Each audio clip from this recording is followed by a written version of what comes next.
Minha família se recusou a me ajudar com meu empreendimento para investir no meu primo, mas agora que ele fracassou e minha empresa faz sucesso, chamam minha empresa de um negócio da família.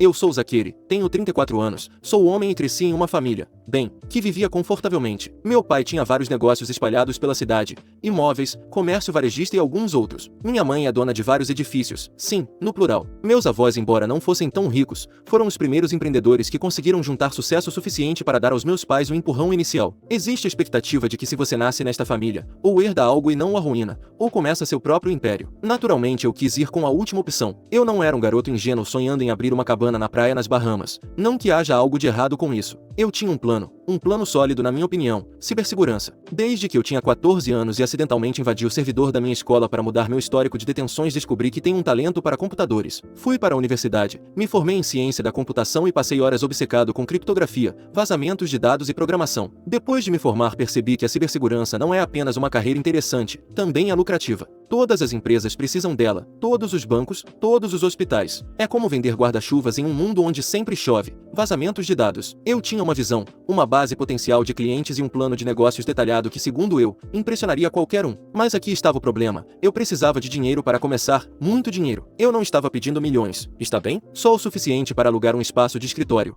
contratar uma pequena equipe e investir em software e hardware inicial. Eu poderia ter começado com menos, claro, mas eu tinha essa imagem muito clara na minha cabeça de como seria a empresa. Uma manhã me aproximei dos meus pais. Estávamos sentados na sala de estar e eu apresentei minha ideia. Eu tinha gráficos, pesquisa de mercado e paixão. Eu pedi um empréstimo. Eu não queria um presente, não queria dinheiro grátis. Se tratava de um empréstimo que eu devolveria com juros uma vez que o negócio decolasse. Eles disseram: Zak, nós te amamos, mas não acreditamos que você tem o necessário para dirigir um negócio. Eles não disseram isso com crueldade. Meu pai suspirou enquanto dizia, como se doesse fisicamente me rejeitar. Minha mãe me deu um daqueles olhares de lástima que as mães dão quando pensam que você está sendo adoravelmente ingênuo. Meu pai explicou que ser um bom programador não te transforma automaticamente em um bom empresário. Dirigir uma empresa implica, bem, dirigi-la, gerenciar contas, funcionários, investidores, perdas, todas essas partes chatas e nada divertidas. E segundo eles, eu simplesmente não tinha essa faísca. Para eles, investir em mim não era investir, era jogar dinheiro fora. Não vou mentir, isso doeu. No começo eu estava com raiva, muito raiva, mas ainda assim eu não queria desistir do meu sonho. Um mês depois que meus pais rejeitaram meu pedido de financiamento, meu primo Bernard estava se casando. Um casamento grande e luxuoso, 3 dias de eventos, fontes de champanhe, todo o espetáculo. Em um momento eu estava parado com meus pais perto da mesa do buffet quando Bernard se aproximou.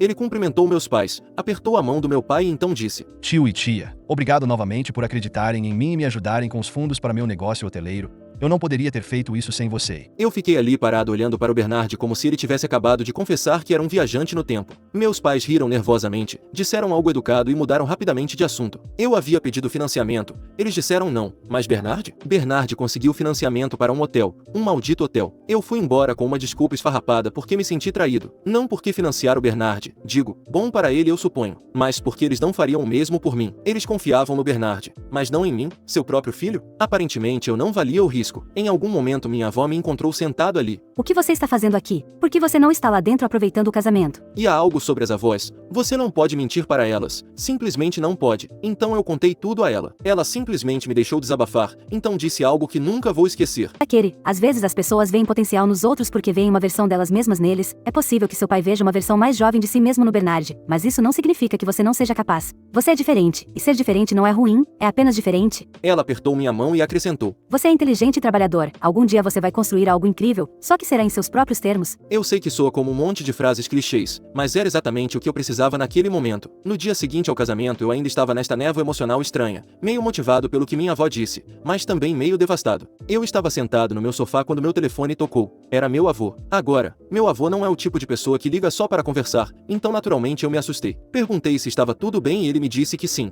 que só queria que eu fosse vê-lo. Eu disse: Tudo bem, vovô. Estarei aí em 2 horas. Quando cheguei na casa dele, minha avó abriu a porta e me deu um sorriso caloroso. Entre Zakeri, seu avô está no escritório. Ele estava sentado em sua cadeira quando entrei, mas imediatamente se levantou e me abraçou. E naquele momento comecei a relaxar um pouco. Meu avô não perdeu tempo com conversa fiada. Ele disse: Sua avó me contou o que aconteceu no casamento e como você se sente em relação aos seus planos de negócios. Então era sobre isso. Eu assenti tentando manter uma expressão neutra. Ele continuou. Quero que você saiba de uma coisa, eu comecei meu primeiro negócio sem nada além de uma velha van e um empréstimo do meu tio. Não foi fácil e todos pensavam que eu ia falir, mas eu não falhei. E sabe por quê? Eu neguei com a cabeça. Porque alguém acreditou em mim, às vezes apenas uma pessoa pode fazer toda a diferença. Então ele enfiou a mão na gaveta da escrivaninha, tirou um talão de cheques, escreveu algo e me entregou. Agora, eu não vou te dizer a quantia exata, mas digamos que não era dinheiro de bolso. Não era tudo o que eu precisava para lançar minha empresa de cibersegurança, mas era suficiente para começar, suficiente para fazer uma diferença real. Eu fiquei olhando para o cheque pelo que pareceram 5 minutos inteiros. Finalmente consegui dizer. Vovô, eu não sei o que dizer. Ele disse. Você não precisa dizer nada.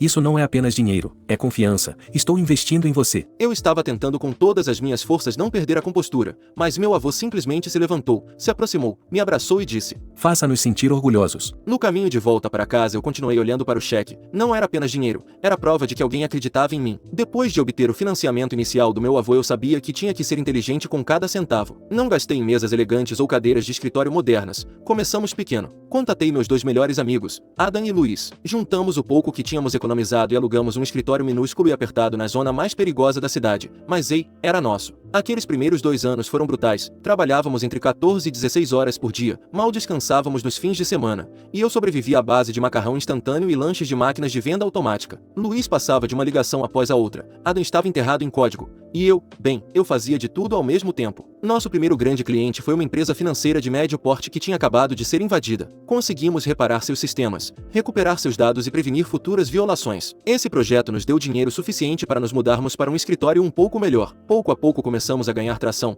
o boca a boca começou a se espalhar e começamos a conseguir clientes maiores. Uns 4 anos depois alcançamos nosso primeiro marco, tínhamos receita suficiente para considerar a expansão. Abrimos nosso segundo escritório em uma cidade vizinha e 1 ano depois abrimos um terceiro em outra cidade importante. Para então, não éramos mais uma simples startup improvisada, éramos uma empresa de verdade. Naquela época também começamos uma empresa de consultoria em cibersegurança, parecia o próximo passo natural. As empresas não estavam apenas nos pedindo para corrigir as brechas, mas também queriam preveni-las de forma proativa. E deixe-me dizer, o dinheiro da consultoria tem um gosto diferente. Cerca de 5 anos depois de iniciar o negócio eu finalmente estava em posição de pagar meus avós. Dirigi até a casa deles, cheque em mãos e disse: Isso é de vocês, com juros. Mas eu não parei por aí. Essas 2 pessoas me deram tudo quando ninguém mais o fez, então comprei-lhes uma casa nova. Nada ridiculamente extravagante, mas aconchegante, confortável e em um bairro que eles sempre amaram. Vê-los caminhando pela sua nova casa, apontando pequenos detalhes que gostavam, foi um dos momentos mais gratificantes da minha vida. Enquanto nosso negócio de cibersegurança prosperava o Hotel do Bernard, bem, a pandemia esmagou completamente a indústria hoteleira e o Hotel do Bernard nunca se recuperou totalmente. Aparentemente meus pais lhe deram ainda mais dinheiro para ajudar, mas apesar de seus esforços,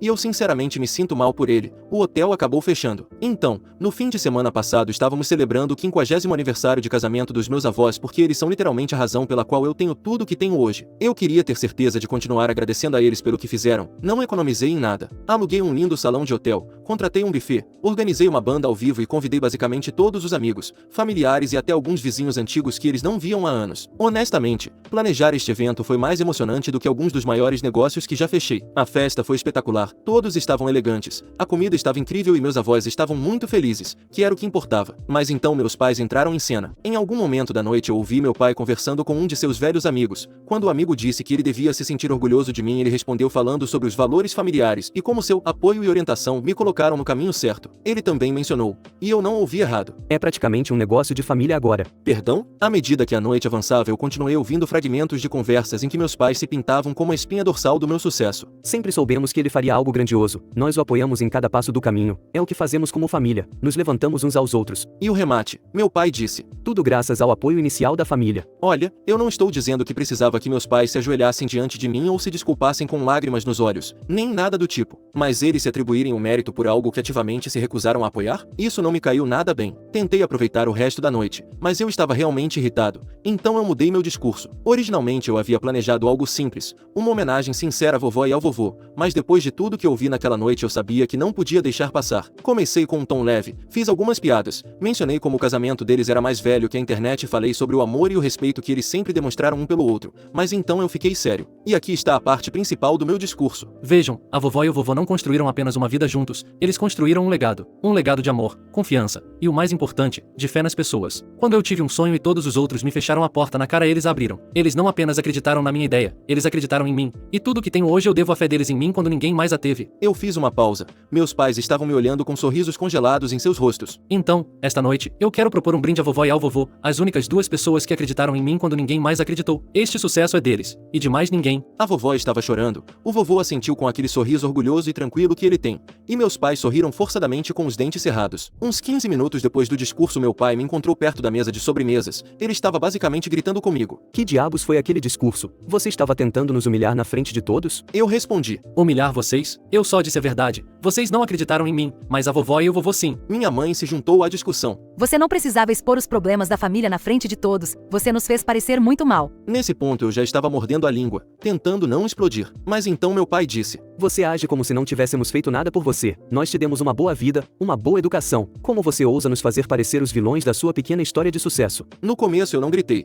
mas minha voz definitivamente subiu de tom. Sabem de uma coisa? Vocês não acreditaram em mim. Vocês tinham dinheiro, mas o deram para o Bernard, para o hotel dele sem pensar duas vezes. E quando ele fracassou deram ainda mais. Mas quando eu fui até vocês com a minha ideia me disseram que eu não era do tipo de negócios. Naquele momento eu percebi que o salão tinha ficado em completo silêncio. Os convidados estavam olhando. Meu primo Bernard, o do hotel falido, estava bebendo desconfortável em um canto como se quisesse desaparecer. Meu pai apontou o dedo para mim. Você está sendo um ingrato. E eu respondi perdendo completamente o controle. Ingrato? Por quê? Eu não sou ingrato. Eu simplesmente estou dizendo em voz alta o que todos já sabem. Meu peito estava apertado. Meu rosto estava quente e eu percebi que tinha acabado de causar uma cena no que deveria ser uma celebração para meus avós. Olhei ao redor e vi minha avó me olhando com uma expressão suave e triste. Não decepcionada, apenas triste. Meu avô tinha o braço em volta dela como se estivesse tentando acalmá-la. Foi então que a culpa me atingiu. Não disse outra palavra. Simplesmente me virei. Saí do salão de baile e nem peguei meu casaco. Entrei no meu carro, bati a porta e fiquei sentado lá por alguns minutos olhando para o volante tentando me acalmar. Naquela noite eu não dormi. Repassei a discussão várias vezes na minha cabeça. Na manhã seguinte recebi uma mensagem da minha avó. Zaqueri, nós te amamos muito. Por favor, não se sinta mal pelo que aconteceu ontem à noite, nós te entendemos. Mas isso realmente não me fez sentir melhor. Eu tenho pensado muito sobre isso. Será que eu exagerei? Estraguei uma noite que deveria ser para os meus avós?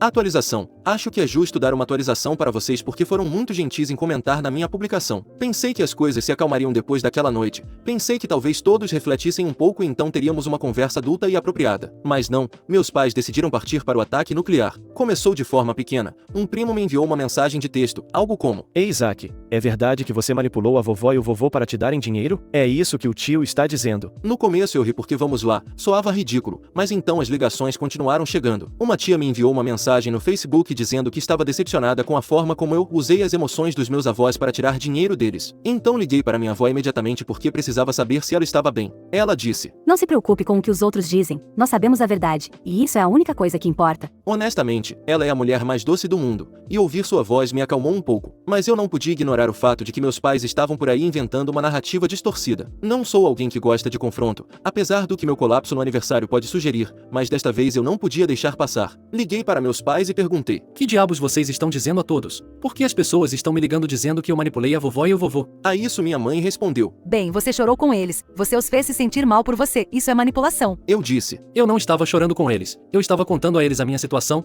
porque isso se chama ter emoções. Ouvi meu pai falando ao fundo. Você pode interpretar como quiser, mas todos veem você pelo que você realmente é agora. Eu disse: Está bem, perfeito. Digam o que quiserem a todos. Estou cansado de tentar explicar para vocês. E desliguei. Pensei que desligar me daria um pouco de paz, mas não deu. Durante a semana seguinte os rumores só pioraram. Um parente disse que ouviu que eu ameacei cortar relações com a vovó e o vovô se eles não me dessem dinheiro. Outro disse que eu me gabei de como os havia manipulado e ri disso depois. Eu sentia que estava perdendo a cabeça. Tipo, como você luta contra algo assim? É tão absurdo que quase parece cômico. Exceto que não é engraçado quando as pessoas que você se importa começam a acreditar. Um dia meu primo Bernard, sim, aquele primo, me ligou. Ele disse: Ei cara, eu sei que as coisas estão complicadas agora. Mas você acha que poderia falar com o tio e a tia e resolver isso? Eu disse: Não há nada para resolver, Bernard. Eles sabem a verdade. Eles simplesmente estão escolhendo ignorá-la. Enviei uma mensagem de texto para meus pais. Eu não posso continuar com isso. Vocês tomaram a decisão de espalhar essas mentiras e eu não posso continuar tentando convencê-los do contrário. Eu vou me afastar dessa relação por enquanto. Eu amo vocês dois, mas não posso continuar deixando que isso me machuque. E isso foi tudo. Os bloqueei nas redes sociais porque eles estavam postando coisas passivo-agressivas sobre mim. Parei de responder aos familiares que claramente só estavam procurando fofoca. Estou em um lugar estranho neste momento. Se acontecer algo, manterei vocês informados. Atualização 2. Já faz um tempo. Nossa, como passou? Eu queria voltar com notícias melhores, mas a vida nem sempre quer te dar boas notícias. Meu avô faleceu mês passado. A única coisa boa que posso dizer sobre o assunto é que ele se foi enquanto dormia. De certa forma foi pacífico, mas cara, ainda assim me atingiu como um caminhão. Dispensa dizer nesta atualização o quão importante ele foi para mim. E não estou falando do dinheiro, mas do apoio e do exemplo como pessoa. Assim que recebi a notícia, fiz as malas e dirigi direto para a casa da minha avó. Ela parecia tão pequena e frágil quando entrei, mas ainda assim conseguiu me dar um sorriso fraco e um abraço. Acho que nunca abracei alguém tão forte na minha vida. Organizar o funeral foi difícil, mas eu precisava fazer isso pela minha avó. Meus pais também estavam lá, e embora fossemos civilizados, havia essa tensão estranha no ar, como se todos soubéssemos que havia assuntos não resolvidos, mas ninguém tivesse energia para abordá-los em meio ao luto. O funeral em si foi lindo. Honestamente, centenas de pessoas compareceram. Meu avô era uma daquelas almas genuinamente boas, e ver quantas vidas ele tocou foi avassalador. Velhos parceiros de negócios, amigos de infância, vizinhos, as pessoas vieram de todos os lugares para prestar homenagem. Tentei me manter firme durante o elogio, mas cara, perdi a compostura no meio do caminho. Minha avó apertou minha mão o tempo todo e sou muito grato por ela estar lá porque não acho que teria conseguido fazer isso de outra forma.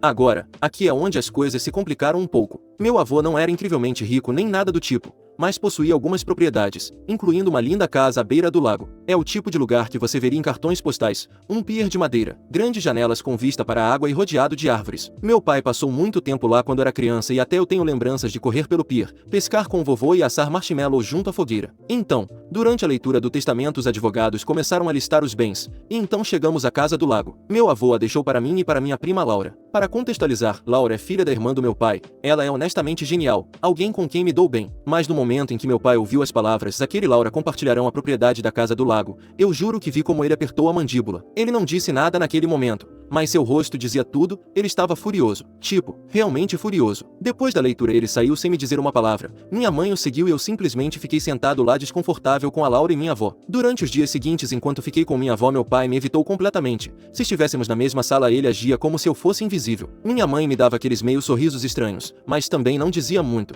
É incrível para mim porque não é como se eu tivesse pedido a casa do lago. Eu nem sabia que o vovô ia me deixar. Mas de alguma forma eu sentia que meu pai via isso como outro ataque pessoal, como se o vovô estivesse se colocando do meu lado em uma guerra imaginária. Laura e eu conversamos sobre isso uma noite enquanto tomávamos chá. Ela admitiu que também se sentia incomodada porque sua mãe também não estava exatamente feliz com o testamento, mas pelo menos a mãe da Laura não se comportou com frieza. Uma tarde, enquanto ajudava minha avó a organizar algumas das coisas velhas do vovô, ela se sentou comigo e disse: Seu avô amava muito seu pai, mas ele também viu o quão duro você trabalhou, o quanto você lutou para se provar. Ele queria que você tivesse algo que significasse muito para ele. Acho que ela sabia que eu me sentia culpado por toda a situação, como se eu tivesse causado sem querer uma brecha ainda maior entre meu pai e eu. Mas minha avó disse algo que ficou comigo. Seu avô não estava tomando partido, ele estava escolhendo o amor. Ele te amava e amava Laura. Por isso ele queria que ambos tivessem um lugar onde sempre pudessem se sentir perto dele. Na noite anterior a voltar para casa, me encontrei com meu pai na cozinha. Ele estava preparando chá e eu estava enchendo um copo com água. Por um momento tudo ficou em silêncio. Nenhum de nós disse nada. Mas então ele falou: Sabe, aquela casa do lago, ela deveria ficar na família. Ela deveria ser nossa. Eu respondi: Ela ainda é pai, eu não vou vendê-la, não vou transformá-la em uma propriedade para alugar, ela continua sendo nossa. Ele não respondeu, simplesmente mexeu seu chá, deixou a colher e saiu. Atualização 3. Há algumas coisas que preciso resolver agora, já que meu pai decidiu me processar. Ele acredita que a casa do lago pertence a ele, apesar de meu avô tê-la deixado para mim e para minha prima Laura. Não posso falar muito sobre os detalhes porque tudo é muito complicado legalmente, mas tentarei dar uma ideia do que está acontecendo. Tudo começou quando meu pai começou a aparecer na minha casa sem avisar, exigindo que eu entregasse a casa do lago. No começo pensei que talvez ele estivesse apenas chateado e quisesse conversar, mas quando me recusei a ceder, ele começou a fazer ameaças. Disse que o testamento do meu avô estava errado e que eu estava errado por não compartilhar a casa com ele. Era como se um interruptor tivesse sido ativado nele. Depois vieram os documentos legais. Não entrarei em detalhes, mas basicamente a equipe de advogados do meu pai me enviou documentos oficiais me acusando de obter a casa do lago de forma indevida e exigindo que eu a entregasse. Ele alega que é a sua herança, não a minha, e que eu manipulei meu avô para que me deixasse a casa. Quer dizer, é ridículo. Meu avô deixou claramente a casa para Laura e para mim. Minha mãe continua tentando ser mediadora, tentando me convencer a ceder e simplesmente entregar a casa ao meu pai para que possamos superar isso. Estou em um ponto em que não acho que haja volta. Não acho que algum dia possamos reparar o que foi quebrado. Não acho que vocês terão notícias minhas durante esse tempo, pelo menos até que tudo se acalme e eu possa dar mais detalhes sobre tudo isso. Atualização 4. Esta atualização chega muito tempo depois da última, e acreditem, eu gostaria que tivesse sido antes, precisamente porque isso teria significado que todo o julgamento com meu pai teria terminado antes, mas não foi assim. Só agora que posso falar livremente sobre tudo o que aconteceu. Bem, meu pai não conseguiu invalidar o testamento do meu avô e conseguir a casa, o que teria sido perfeito para ele, como explicarei depois. A ação deveria ter durado bem pouco na verdade, mas meu pai tinha bons advogados, pelo menos na arte de atrasar as coisas, e se estendeu mais do que o habitual. Acho que ele esperava que eu finalmente jogasse a toalha e dissesse que a casa seria sua, algo que eu não poderia ter feito de qualquer maneira porque ela também pertence à minha prima. Mas nem mesmo minha tia se juntou a esta cruzada do meu pai. E quando minha avó me disse que meu avô realmente queria que eu tivesse a casa, eu não pude baixar os braços. Por sorte, o testemunho da minha avó foi útil para o julgamento, já que meu pai não tinha nada, absolutamente nada. O único que ele fez foi gastar uma quantidade impressionante de dinheiro que não tinha com advogados, mas ele também conseguiu que eu gastasse. Mas se tem algo de bom em tudo que ele fez para mim, é que além de levar sua retórica de que eu havia manipulado meu avô para a família, ele também a ampliou para mais pessoas, a ponto de estar afetando meu negócio. Então jogamos uma partida de xadrez e o processamos por difamação e por compensação de danos. Não sei o valor da casa que o vovô nos deixou porque não a avaliamos, já que não queremos vendê-la, mas tenho certeza de que o que ele perdeu em advogados e o que teve que pagar pela minha ação foi muito mais caro. Sim, estamos falando desse tipo de quantia. E isso é particularmente ruim para meu pai porque parte de sua obsessão com a casa do meu avô não eram as lembranças. Ele queria fazer dinheiro com ela, ele pensava em obtê-la para vendê-la. Quer dizer, o corpo do meu avô ainda não estava frio e ele já estava discutindo sobre a herança porque precisava do dinheiro. A razão para isso é que o dinheiro que ele emprestou ao meu primo, junto com os empréstimos posteriores, o deixou em uma posição financeira delicada. E a briga comigo piorou ainda mais, embora ele não possa culpar ninguém além de si mesmo, já que ele procurou por isso. Ele poderia ter usado o dinheiro que gastou com advogados para cobrir a dívida e ainda teria alguma estabilidade financeira. Meus pais tiveram que vender a casa deles. Parte do dinheiro foi usada para pagar minha ação e o resto para cobrir outras dívidas. Eles realmente foram muito afetados financeiramente por esse mau investimento. Eles ainda têm o negócio do meu pai que até onde eu sei é rentável. No entanto, ele está tentando vender uma parte dele para aliviar algumas dívidas. Alguém da família sugeriu que eu o comprasse para que o negócio ficasse na família. Mas ter meu pai como sócio não é uma das ideias mais tentadoras neste momento. Além disso, não é uma indústria que eu goste nem na qual eu possa contribuir com meus conhecimentos. Pelo menos eu sei que meu pai não terá dinheiro para continuar me processando por qualquer coisa que lhe ocorra. Edição: meu pai vendeu uma parte da empresa para um familiar. Achei que isso poderia interessar algumas pessoas que perguntaram sobre isso.